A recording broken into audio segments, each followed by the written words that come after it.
Ladies and gentlemen, welcome to the QUT Faculty of Law, to our symposium on copyright law and the creative industries. The purpose of this event is to bring together creative practitioners, cultural, institutional representatives, and legal academics and lawyers to discuss the intersection between copyright law, creativity and culture. As is always the case at QUT, in keeping with the spirit of reconciliation, we acknowledge the traditional owners of the lands where QUT now stands and recognise that these have always been places of teaching and learning. We wish to pay respect to their elders, past, present and emerging, and acknowledge the important role Aboriginal and Torres Strait Islander people continue to play within the QUT community. Dr. John Willsteed is well known as a musician with the Go-Betweens and others, as a lecturer and a teacher, and as also kind of a curator of musical heritage. His presentation today is going to explore some of the debates and conflicts and tensions within the creative community of copyright law, musical works and sound recordings. I'm sometimes unsure of who I really am. For almost 50 years, I've been playing the guitar. Now, these words just sound ridiculous when I say them out loud, particularly as I'm still not very good at it. However, I have managed to fool some of the people some of the time, so I shall own it.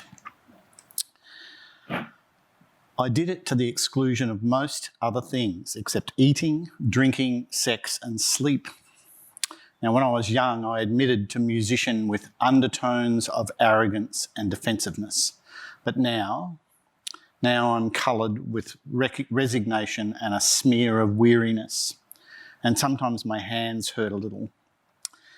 Anyway, about 20 years ago, I needed a proper job. I peered around a bit and in the distance a door opened and I stepped into sessional teaching, which eventually became the proper job. I taught methods of storytelling using sound and music, which I knew a bit about, but they said I had to get a doctorate. So I talked and I listened and I questioned, drifting across the landscape contoured by the free exchange of ideas. I fashioned a dodgy doctorate out of scraps of my past life, telling a story about Brisbane in the 1970s, using the tools I had sharpened across decades of song and sound making. Now, I share this information because copyright operates in both these areas of my life, music and research, in quite different ways. I am still, surprisingly, quite a functional musician. My band Halfway is about to release a collaborative album with the Indigenous social activist Bob Weatherall and the fabulous William Barton. We will record our 7th album over this summer with Canadian producer Malcolm Byrne, who has worked with Daniel Lanois and Emmylou Harris and Bob Dylan. I registered my first work with APRA in 1979. I'm not a prolific songwriter. I'm more an embellisher of other people's work, and over 40 years I've written and contributed to 170 registered pieces of music, songs, music for film and television, weird website ditties, terrible ads, but mostly songs with bands. The most famous band I am connected with earns me no royalties, none. Royalties are hilarious. Every APRA royalty payout cycle, the private Halfway message board is awash with jokes about the ridiculous deposits and what we might get up to with them. Since 2013, I have earned about $1,100 in royalties. That's $160 a year. That's about $3 a week, which is probably about, 50 cents a day or something. Now, here's a check that had more value as a comic artefact than the meagre amount of food, cigarettes or booze it might have purchased. This particular detail is telling. Really, the copyright in my works attracts such little financial reward. Maybe I'm just not very good at what I do. In 1978, I moved into a house with a couple of arty types. I cut off my hippie hair and I threw myself into DIY culture, although that isn't what we called it. We were heavily influenced by the Dadaists, by European comic culture, by William Burroughs and Brian Gysin, and by the flood of post-punk music that was sweeping through the scene. Reusing stuff was intrinsic to this cultural explosion.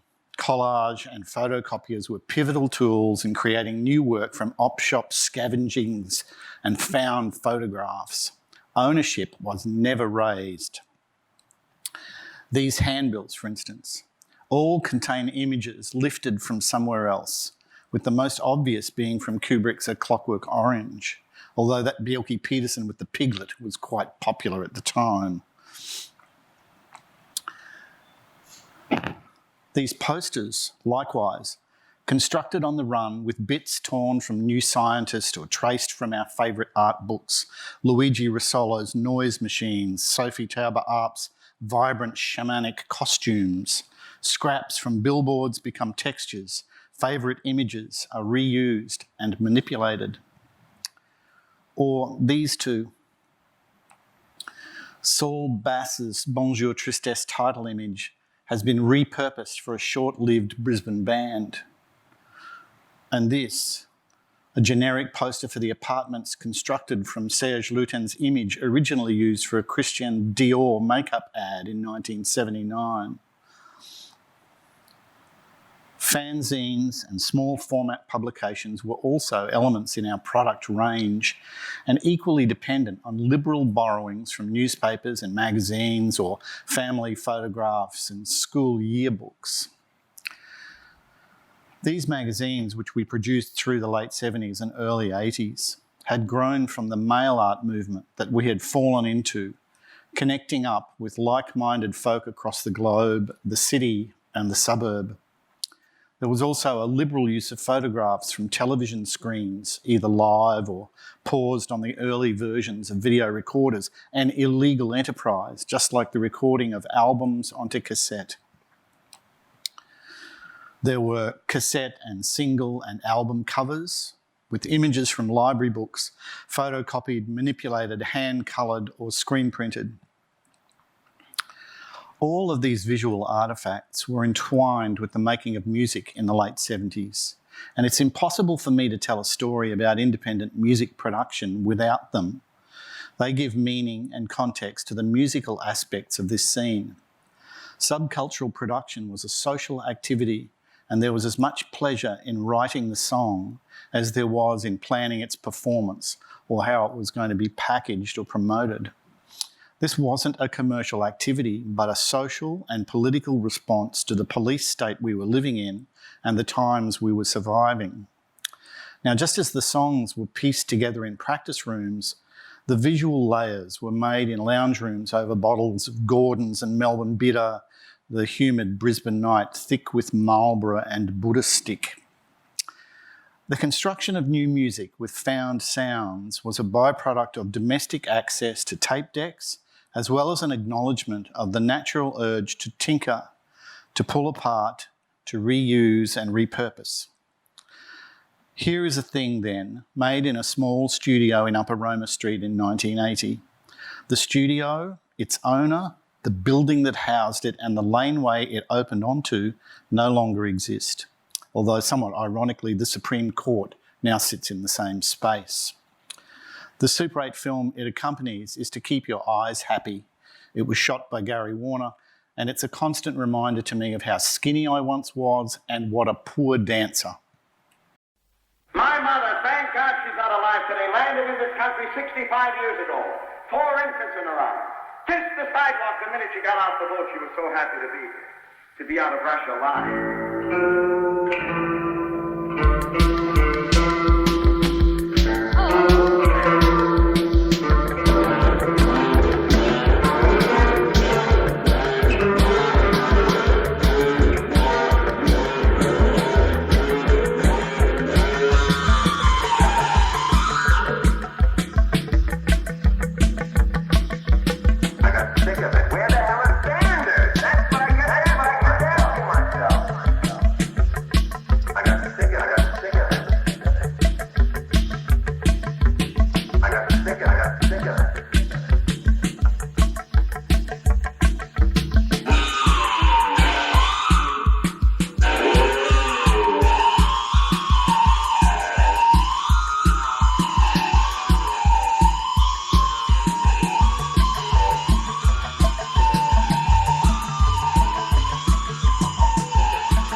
track contains audio from Alan Arkin's Little Murders, the darkest of dark comedies, as well as a version of the theme from Callan, a grimy late 60s British TV series about a professional spy.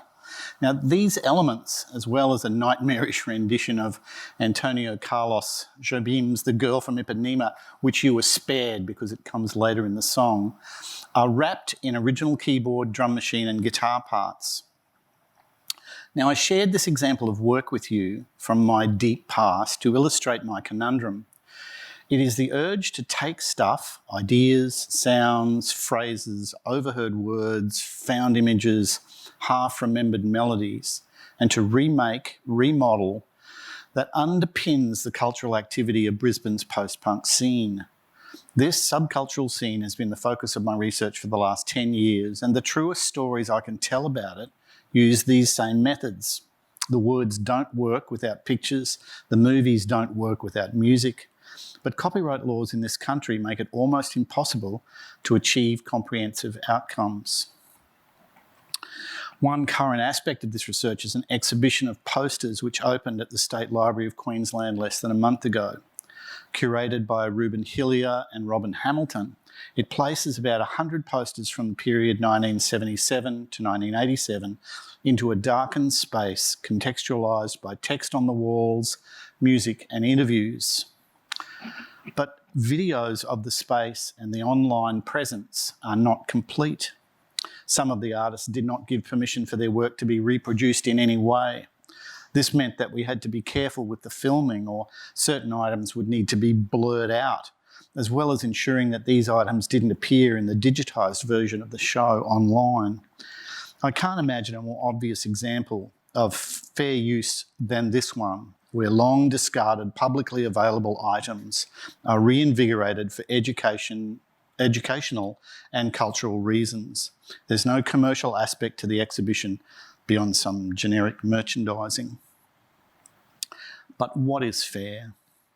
Copyright laws in Australia make projects like this difficult and sometimes impossible to bring to completion. Documentary projects have been crippled by rights owners, often global corporate entities with little interest in the artist. Cultural institutions are disproportionately wary or risk-averse, leading to compromised decision-making about what to collect, what to show and how to show it. Discussions about copyright are overpowered by the voices of media companies rather than artists, with the support of government and a distinct lack of public presence. The argument is that loosening of policy jeopardises the future of culture, while ignoring the fact that education and research, in fact, contribute to culture. So for me, as a researcher, the opportunity to tell deep, engaging stories is compromised.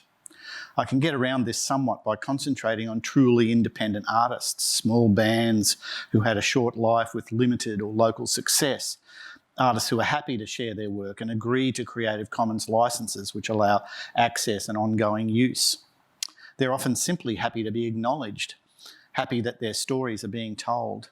These people are representative of a community that blossomed under the Bjelke-Petersen government, and they met the difficulties of being young and creative in Brisbane in the late 70s and 80s with good humour and a strong sense that culture is for everyone.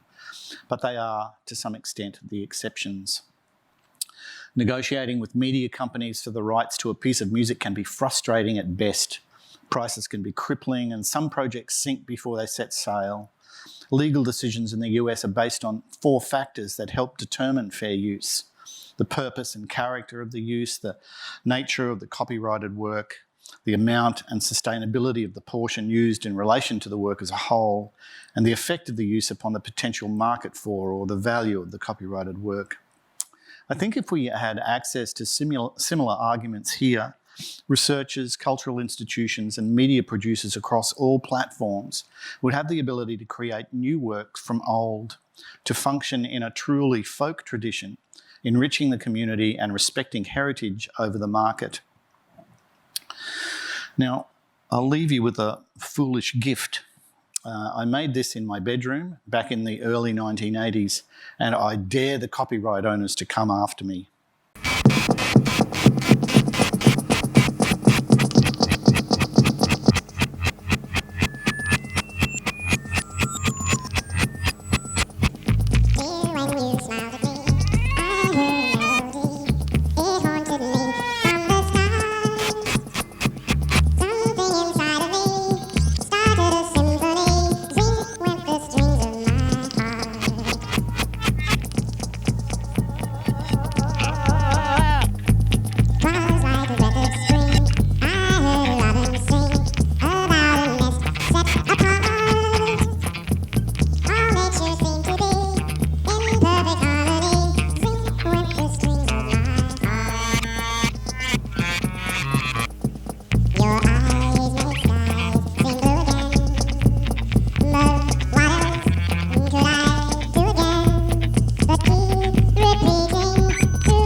And I suppose if I had anything to kind of add to that, this is quite an odd thing to do from someone like me, to be thinking about these aspects of the creative process, the legal aspects of it, even though it's something that we drum into students that they need to be very aware of